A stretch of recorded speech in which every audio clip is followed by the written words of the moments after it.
On this barren ground, littered with holes left behind by looters, a magnificent city once stood guard over the farthest frontier of Greek civilization. Today, this is Afghanistan. Back then, it was Bactria, the fabled land of 1,000 cities. These holes are all that remain of one of those cities called Khanoum. This is the heartbreaking story of a lost city that we have lost again.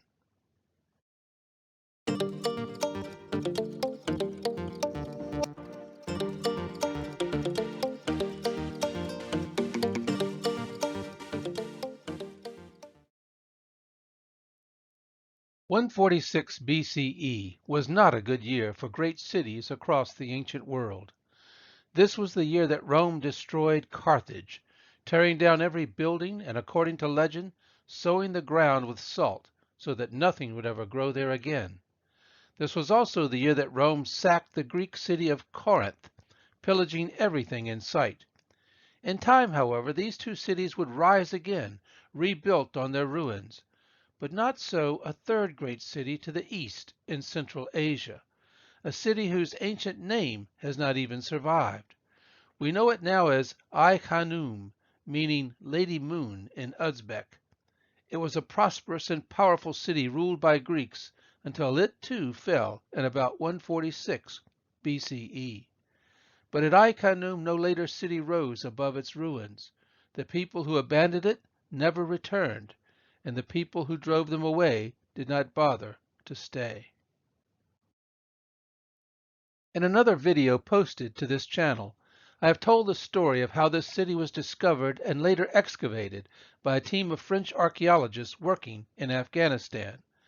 They dug up this sprawling metropolis and found evidence of its massive defensive walls, a palace and well-stocked royal treasury, mosaics, temples, an arsenal, a Greek theater and gymnasium, expensive mansions in and outside the city, plus artworks and inscriptions.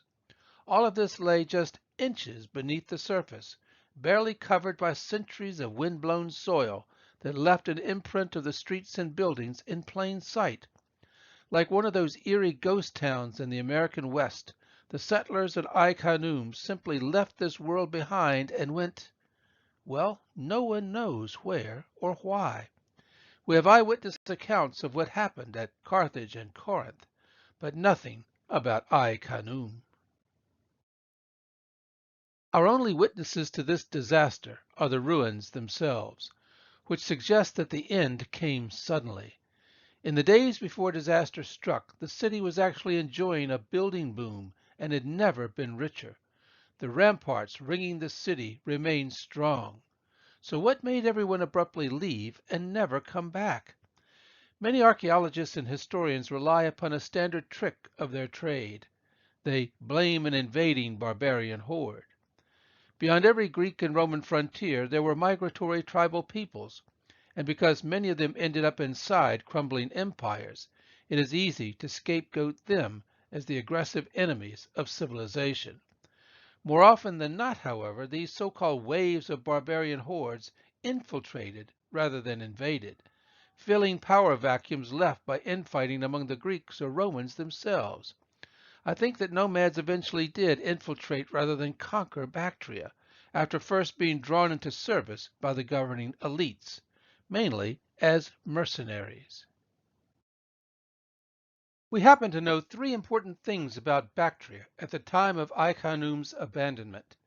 First, the last powerful king who ruled there, Eucratides the Great, was engaged in a series of civil wars against numerous Greek rivals. In the end, Eucratides was assassinated by one of his own sons. Second, according to a contemporary Greek contract inked onto parchment shown here, the contentious Greek kings of Bactria had begun to hire mercenaries recruited from the Scythian tribes beyond their borders. These troops were garrisoned inside Bactrian cities. Third, the arsenal at Khanoum contained weaponry of nomadic rather than Greek design. If such forces were stationed at Khanoum, as they certainly were elsewhere, it would require only their insubordination, and not a massive invasion of nomads, to take over the city of Khanoum, to scatter its inhabitants and loot the wealthy palace there. This would explain why there are no signs of a siege by a hostile army. The danger more likely then came from within during a period of civil war among the ruling Greeks. Let's walk the streets of Khanoum with this possibility in mind. It's about 146 BCE, and Khanoum is ghostly quiet. No one mans the massive walls or guards its imposing gates, for the foreign mercenaries here have driven out the Greek colonists. The unburied bodies of those who resisted have been dumped out of the way on the stage of the theater, an imposing edifice for which there is no longer any use among the remaining peoples. No more Greek tragedies will be performed here, besides the one that has produced these skeletons. Further along, fires have been set in the palace and its treasury after a frenzy of looting. The city's arsenal, too, has been burned. The main temple in the city has also been attacked, and the cult statue inside it deliberately smashed. All the remaining structures, however, stand unscathed, hardly what we would expect if thousands of nomadic invaders had swarmed into this city. To whatever extent Khanoum had once been a Greek, or at least a Greek-ruled city, it certainly is no longer. Those who repopulate the abandoned buildings show no interest in reviving the cultural, religious, and civic institutions of the vanished elites. The skeletons in the theater signal a religious as well as political change, for the Greek authorities had forbidden the local practice of exposing the dead rather than burying them. Were there any Greeks still around, those bodies would surely be in tombs. The people who now fill up the empty city are called local squatters by modern archaeologists. Some new residents partition off rooms in the ruins of the palace and treasury. Others move into the gymnasium, the temples and shrines, or divide up abandoned mansions. They salvage what they can, rummaging through storerooms like characters in some modern post-apocalyptic movie where survivors scavenge the contents of deserted schools, hospitals, and houses. Let's eavesdrop in the Khanoum treasury, whose rooms and corridors have been repurposed as living and workspaces. Some of the so-called squatters reside in the areas marked here in green. Yellow shows where they are practicing primitive metallurgy, melting down the gold and silver left lying about by the departed mercenary looters. This suggests just how much wealth was originally abandoned in this building. So too does the scatter of other valuables excavated by archaeologists. Dropped coins, for example, marked here in red.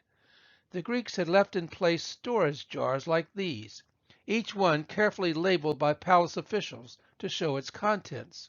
Some jars had contained up to 10,000 coins each, suggesting why the squatters do not bother with the coins dropped and trampled underfoot. Other jars held imported luxury goods, such as incense and olive oil. Among the shattered pots, archaeologists also found pearls and pieces of ivory, onyx, garnet, beryl, lapis lazuli, and crystal. Some of the jars and their contents were carried off by scavengers to other parts of the city. For instance, archaeologists found a hoard of 683 silver coins that were taken from the treasury to an improvised workshop in another part of the palace, where metals were being melted down in makeshift ovens. But none of these coins made it into the melting pot. The squatters who carried them off eventually had to hide them in great haste. They stuffed some of the coins into a clay water jug, which was then buried in a corner of the room. They had no time to dig the hole deep enough, so they had to stack some stone vessels nearby to help conceal the spot. Then they realized that some of the coins had not been put into the water jug at all, so these were quickly buried in the loose dirt taken from the hole. The hoarder never returned to reclaim these coins. To make sense of these circumstances, archaeologists have blamed a second barbarian invasion, this one by a different tribe that suddenly swooped down upon the terrified squatters. Whether this is accurate or not, Khanoum did suffer from devastating fires across the city. Once the squatters left, no one returned, and the city remained abandoned once and for all. This seems even harder to explain than the earlier departure of the Greek elites. No matter who or what drove the last inhabitants away, this was still a strategic place, surrounded by protective walls and with partially standing buildings. Just look at how tall the structures were when archaeologists cleared them again 21 centuries later. Perhaps you're thinking that it was no longer worth anyone's trouble to salvage what was left in the ravaged city. Maybe the good stuff left by the Greeks was all gone, reducing the dead city now to an empty shell, unworthy of further exploration and exploitation by the squatters. But that is not true, and we know this in the worst possible way. For besides the many valuable artifacts recovered here by archaeologists, there was more, much more, remaining still. Excavations ended at Khanoum when the archaeologists, mimicking the ancient population, had to flee the site, and then they never returned.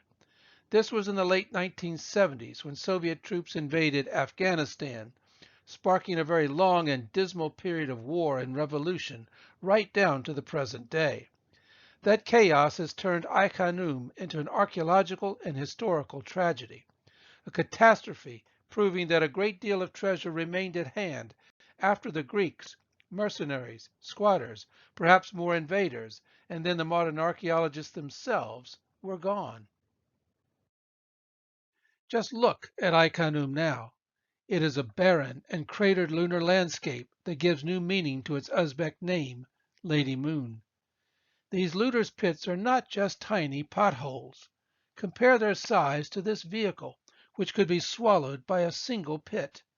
When well-meaning countries sent metal detectors to help the Afghans clear away old Soviet landmines, local warlords used them instead to find buried treasure in places like Khanoum.